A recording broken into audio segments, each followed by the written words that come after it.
Good evening to everyone. This is Governor Sol Flores Jr. Alam nyo, nanggaling lang kami sa Iloilo to attend the induction of District 301 D1. We've been there since Friday. Pagbaba namin sa airport, may message si Chairman Bobby, dito na daw ako mag-dinner saka yung misis ko. Hindi ko na makakalain yung palang dinner, magkapalit, mag-i-speak ko. Pasensya na ako kayo, abogado ako, hindi ako nagsasalita na walang bayad.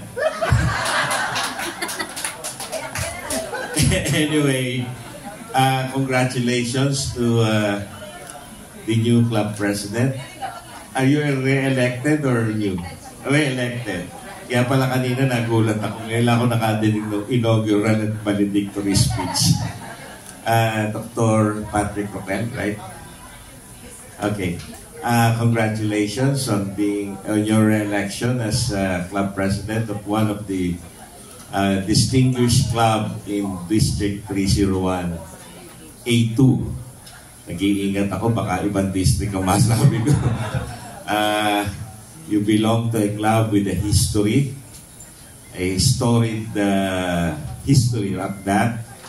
I was told by past Council Chair Bobby that you've had 6 district governors here, and I think it's about time that you have another district governor coming from your club. Hindi pwede pong mag-i-stagnant kayo sa 6. Kailangan umangat kayo from 6. Kahit lampasan nyo ang Pasay Host, okay lang. Anyway, congratulations and I wish you the best. Hindi po ako pwede magsalita na mahaba dito kasi nagsalita na po si Sol.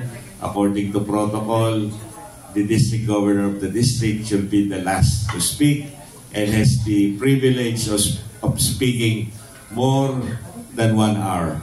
Okay? Salamat po sa pag-imbita sa akin. Medyo pagod, puyat. Pero hindi ko po pwedeng pahindihan si Chairman Bobby at saka si Past International Director. Past International Director Michael So. Malaki po utang na loob ko sa kanila dahil kaya ako nandito bilang district governor na aking distrito is because of them. Salamat po sa inyo. Thank you so much, and another round of applause for our